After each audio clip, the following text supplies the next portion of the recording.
अभी तक हमने हिंदी में चैप्टर नंबर 1 to 6 कंप्लीट किया है in textbook and notebook. Okay, now today we will start our chapter number 7 Natkhat Basant. What is the meaning of नटखट? नटखट का मतलब क्या है? जो बहुत नोटी है, बहुत मस्ती करते हैं, उसको हम नटखट बोलते हैं। जैसे आपको, राइट?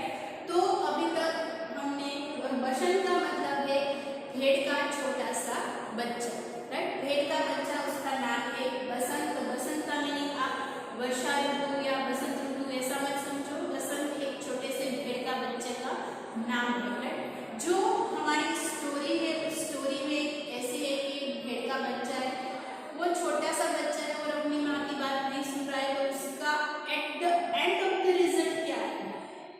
लास्ट में उसका रिजल्ट क्या आएगा? आप भी ऐसा करते होंगे कि आपकी मदर है, राइट? आपको कई बार ऐसे टॉक करती है कि आप ऐसा मत करो, आप वैसा मत करो, आप बाहर खेलने जाओ तब दौड़ भाग मत करो, गिर जाओगे, आपको चोट लग जाएगी, आप कूदाकूद मत करो, राइट?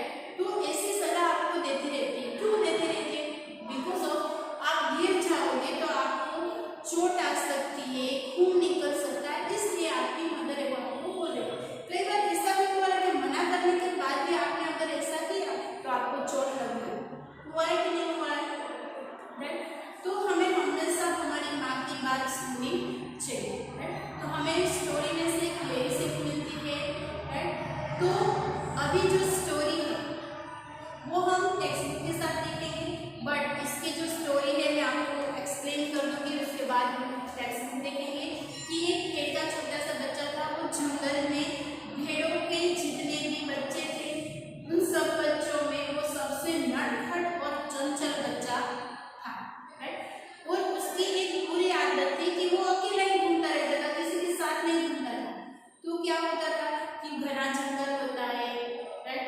और घने जंगल में कई सारे और खूंखार एनिमल्स यानी लायन है जो भेड़ का शिकार कर सकते हैं, और कई सारे एनिमल है जो भेड़ का शिकार कर सकते हैं। तो उसकी मदर ने बोला कि आप कहीं जंगल में खो जाओगे, कि आप अकेले मत घूमो। फिर भी भेड़ का बच्चा नहीं मान रहा है। तो फिर एक बार मूसलाधार बारिश हुई, नदी में बाढ़ आ गई, वो उस साइड जा नहीं सकता है। फिर उसको घबराहट सी होने लगी कि अब मैं क्या करूँ। तब जाके उसको बीच में एक नटखट सा बंदर मिल रहा है। वो बंदर ने बोला है, उस बंदर का नाम हम चैप्टर्स में देखेंगे। वो बंदर मिल रहा है तो बंदर ने बोला कि आप जिस पेड़ पे खड़े हो उस पेड़ के अंदर एक खोखला है, आप उसमें चले जाओ तो आप सेफ रह जाओगे। तो फिर पेड़ के बच्चे अकेला था, मुसीबत में था, तो उन्होंने बंदर की बात मान ली और वो खोखले के अंदर चला जाता है। फिर उसकी माँ उसको ढूंढने निकलती थी कि मेरा बच्चा कहाँ गया, मेरा बच्चा गया। तो इतने में जो बंदर है उन्होंने लंगूर बंदर का नाम है, तो उन्होंने सुन लिया कि ये शायद उस भेड़ के बच्चे की माँ है। और उन्होंने बोला कि जो आपकी भेड़ के बच्चा है, आपके भेड़ का बच्चा बसंत है, वो पेड़ के अंदर सेफ है, आपको उसे वहां जाके ले आओ। तो यही स्टोरी है कि वो जो बसंत है वो माँ की बात नहीं सुनी, तो वो अकेला रह गया, मुसीबत में आ गया। मान लो अगर लंगूर ने उसका साथ दिया, बट ना दिया होता तो वो पानी में चला जाता। कितनी मूसलाधार बारिश हुई थी। तो ये जो स्टोरी है, ये स्टोरी है कि उन्होंने अपनी माँ की बात नहीं सुनी। इससे रिलेटेड मैं आपको एक स्टोरी बताती हूँ कि एक बार एक बच्चा था। वो बच्चा और उसकी मम्मी दोनों ही घर पे थी।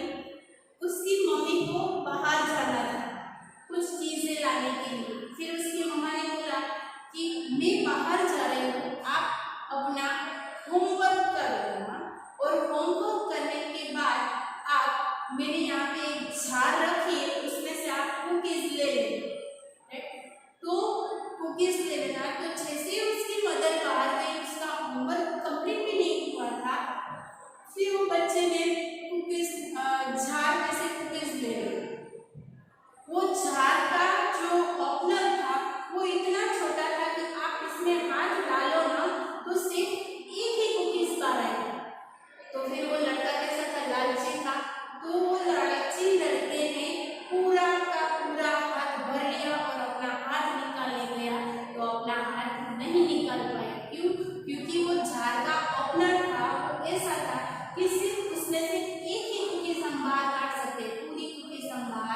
नहीं कर सकता। जैसे वो बच्चा कुकीज निकालने जा रहा था, उसका हाथ झाड़ने से नहीं निकल रहा था, तब उसकी माँ आई और उसकी माँ ने बोला कि आप ये क्या कर रहे हो। उन्होंने बोला कि मैं खा रहा हूँ, अपने नंबर में खा रहा हूँ और मैं पूरी कुकीज लेने जा रहा था तो मेरा हाथ उसमें फंस गया। तो उसका रिजल्ट देखो, उसने अपनी माँ ने क्या बोला था, आप होमवर्क पूरा कर लेना और उसके बाद कुकीज खाना, तो हम आराम से खा सकते। अगर होमवर्क कंप्लीट नहीं हुआ है और आप कुकीज खाने जा रहे हो तो आपको ऐसा लगेगा चलो एक साथ सारी कुकीज ले लो, फटाफट से खा लो, उसके बाद में होमवर्क करो, तब मम्मी आ जाएगी, राइट। उस लड़के ने ऐसा सोचा, बट होमवर्क कंप्लीट करने के बाद अगर आप आराम से खाओगे तो 1 बाय 1 कुकीज लेके झाड़ में से खा सकते हो, उसका हाथ भी नहीं उसमें फंस जाता, राइट। तो हमेशा हमें हमारी माँ की बात सुननी चाहिए। तो इस चैप्टर से न्यू वर्ड्स हम देखते हैं। फर्स्ट है नटखट यानी शरारती, जो बहुत ही मस्ती करता है, उसको हम क्या बोलते हैं, नटखट। नन्हा सा यानी छोटा सा। मूसलाधार, मूसलाधार यानी बहुत जोर से बारिश आई है, मूसलाधार बारिश आई है यानी बहुत तेज से बारिश आई। खोखला, जिसके अंदर कुछ ना हो उसको हम क्या बोलेंगे, खोखला। यानी एक पेड़ था, उसके अंदर हम गुजराती में बोले तो बखो, उसके अंदर एक नेस्ट था, वुडपेकर ने जैसे बनाया होगा अपने बच्चे के लिए, इस तरह का एक खोखला था उसमें, तो उसको खोखला यानी जिसके अंदर कुछ नहीं हो। इसके बाद में घबराकर, घबराकर यानी डर कर, हमने डर कर के कुछ काम करना है, घबराना नहीं। मनमानी यानी मन चाही हम कर सकते, हम जैसा चाहते हैं हम वैसे ही करेंगे, हम अपनी मनमानी करेंगे। तो ये सारे न्यू वर्ड्स है और न्यू वर्ड्स के बाद हमें दिए गए हैं मुहावरे, राइट। सो मुहावरे का मतलब है वो मुहावरे जो है हम विद टेक्स्ट बुक देखेंगे। Okay, so let's start with our text book.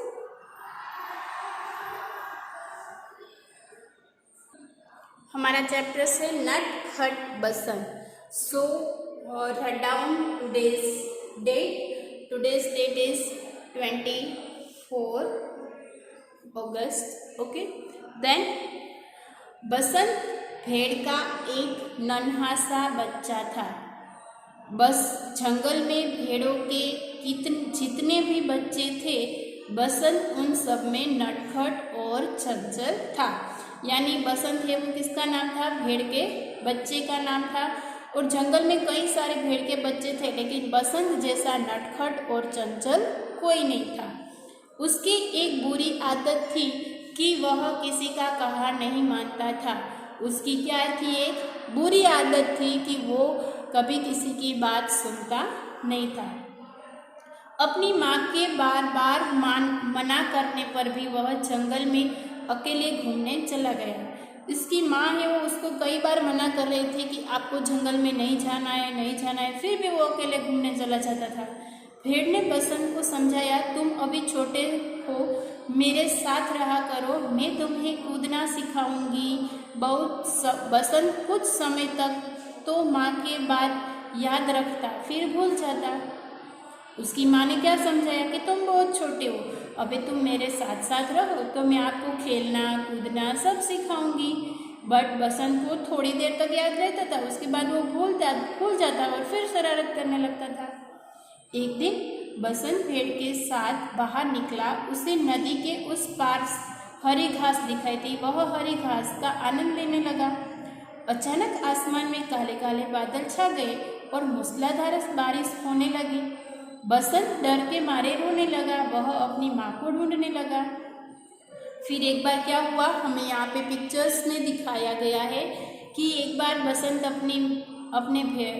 एक दिन भेड़ के साथ बाहर निकल गया और नदी के उस पर एक हरी हरी घास थी, तो उसे लगा कि चलो मैं यहाँ पे हरी घास की आनंद लेने जाऊँ। फिर अचानक से बादल गरजने लगे, काले काले हो गए, मूसलाधार बारिश होने लगी, यानी बहुत तेज से बारिश होने लगी। तो उसे माँ दिखाई नहीं, मतलब वो डर गया।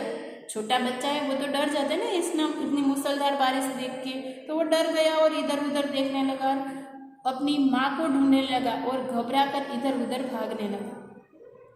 वो अपनी माँ को ढूंढने लगा कि बच्चा मुसीबत में हो तो सबसे पहले किसको ढूंढेगा, अपनी माँ को ही ढूंढेगा ना, तो अपनी माँ को ढूंढने लगा।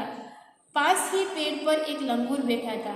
वो जहाँ पे खड़ा था उस पेड़ पे कौन बैठा था, लंगूर बैठा था, यानी लंगूर यानी एक बंदर था, राइट। फिर उसने बसंत को कहा कि तुम पेड़ के खोखले तने में बैठ जाओ। बसंत ने लंगूर की बात मान ली और बारिश के बच्चे के लिए चुपचाप उसमें छिप कर बैठ गया।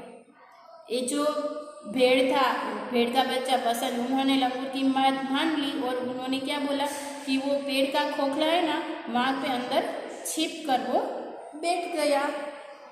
उसके बाद उधर भेड़ ने जब बसंत को अपने साथ नहीं पाया तो वह उसे जंगल में ढूंढने लगा।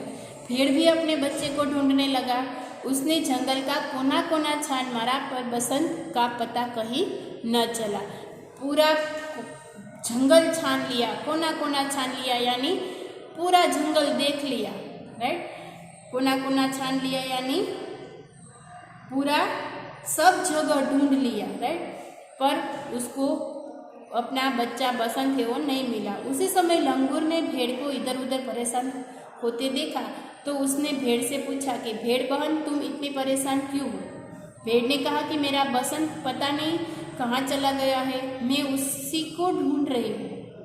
तब लंगूर ने बताया कि बसंत तो पेड़ के खोखले तने में आराम से बैठा है। लंगूर की बात सुनकर भेड़ तुरंत बसंत के पास आ गई और माँ की आवाज़ सुनकर बसंत तुरंत ही बाहर निकला और उससे लिपट कर जोर जोर से रोने लगा, राइट। फिर उसकी माँ ने उसको सब जगह जंगल में ढूंढा, फिर भी वो बसंत नहीं मिला। फिर लंगूर रास्ते में मिला तो लंगूर ने पूछा कि आप इतने परेशान क्यों हो, आप किसको ढूंढ रहे हो, भेड़ बहन तुम इतनी परेशान क्यों हो। फिर भेड़ ने कहा कि मेरा बसंत है, पता नहीं वो कहाँ चला गया है, मैं उसको ढूंढ रही हूँ। तब लंगूर ने उसको खोखले तने में बैठाया था। तब लंगूर ने बताया कि वो खोखले तने में आराम से बैठा हुआ है। तब लंगूर की बात सुनकर उसकी जो माँ थी वो वहाँ पे गई। तब क्या हुआ, आवाज़ मतलब वो बच्चा है वो माँ की आवाज़ सुन पहचान जाता है ना, तो उसकी माँ की आवाज़ को सुनकर वो खोखले में से बाहर निकल आया और उसकी माँ से लिपट गया, उसको हग कर लिया और जोर जोर से रोने लगा। भेड़ को सामने देखकर उसकी जान में जान आ गई। उसकी माँ भी ये सुन के बच्चा मिल गया तो वो खुश हो गई। भेड़ ने उसे गले से लगा लिया। तब बसंत ने कहा कि माँ मुझे माफ़ कर दो, अब से मैं सदैव आपका कहना मानूंगा और कभी मनमानी नहीं करूँगा। अब उसको एक सीख मिल गई थी कि अगर अकेले हम जाएंगे तो हमारी मुसीबतें बढ़ जाएंगी, हमें अभी मुसीबत का सामना करना नहीं आता है। तो उन्होंने अपने घबरा गया था तो उन्होंने अपनी माँ को बोला कि मुझे माफ़ कर दो, सॉरी मदर, अब मैं सदैव यानी हमेशा आपका कहना मानूंगा और कभी अपनी मनमानी नहीं करूँगा, है। तो ये जो सारा चैप्टर है उसकी जो सीख है वो क्या है कि हमें हमेशा माँ की बात सुननी चाहिए, है। श्रुत लेखन शब्द है भेड़, फूल, वन, लंगूर, नटखट, कूदना, इधर उधर, आनंद लेना, मेमना और घबराना। ये श्रुत लेखन शब्द आपको आपकी रफ बुक में लिखना है, ओके। देन नए शब्द आपको आपकी नोटबुक में लिखना है। एंड ये जो मुहावरे हैं वो मैं अभी आपको समझा देती हूँ। आपको वो नोटबुक में से लिखना है, पीडीएफ में से। कोना कोना छान मारना यानी सब जगह ढूंढना, छान में जान आना यानी मुसीबत से छुटकारा मिलना, गले लगाना यानी प्यार करना। ये जो क्वेश्चन आंसर है वो हम नोटबुक में लिखेंगे, मौखिक क्वेश्चन आंसर और हमारे लिखित क्वेश्चन आंसर। उसके नीचे सही उत्तर चुनकर सही का निशान लगाइए। वो भी हम फर्स्ट ऑफ ऑल आपको चैप्टर समझने के बाद अपने आप करना है, अगर ना आए तो ही आपको पीडीएफ में से कंप्लीट करना है। MCQ, उसके बाद नेक्स्ट, उसके बाद है कोष्टक में से सही शब्द चुनकर वाक्य पूरे कीजिए। फर्स्ट ऑफ ऑल आप अपनी तरह से कीजिए, उसके बाद PDF में से देख के लिखना। ओके, इसके नीचे हमें ग्रामर दिया है भाषा की बात, राइट। हमें यहाँ पे जैसे हम इंग्लिश में ग्रामर सीख रहे हैं इस तरह हिंदी में भी ग्रामर है। यहाँ पे पिछले पार्ट में हमने यह जान लिया था कि सभी नामों को हम संज्ञा कहते हैं, राइट। अगले पार्ट में हमें आया था ना संज्ञा। अब आप यही जानिए कि कभी नामों के बदले जो शब्द प्रयोग में लाए जाते हैं उन्हें हम सर्वनाम कहते हैं, यानी जिसको हम इंग्लिश में प्रोनाउन कहते हैं कि नाम के बदले जो हम यूज़ करें उसको हम क्या बोलेंगे, प्रोनाउन। तो यहाँ पे हम संज्ञा के बदले जो शब्द उसका प्रयोग करें उसको बोलते हैं हम सर्वनाम। सर्व यानी सभी, नाम यानी उसके नाम, सर्वनाम सभी नाम। जैसे कि पापा आप मेरे लिए नए कपड़े कब लाएंगे, तो आप है वो क्या है, सर्वनाम। दीदी तुम कहाँ जा रही हो, तो तुम है वो सर्वनाम है। वो ऐसे भी पूछ सकती है नहीं कि राधा आप कहाँ जा सकती हो, तो राइट, तो उन्होंने दीदी के नाम के बदले तुम यूज़ किया। फिर यहाँ पे हमें सर्वनाम के शब्द दिए गए हैं, मैं, तुम, वह, उस, आप, उनका, उसका, हमारा, तुम्हारा, उन्होंने, इन्होंने, मेरा, आपका आदि सभी वर्ड्स है वो सर्वनाम है।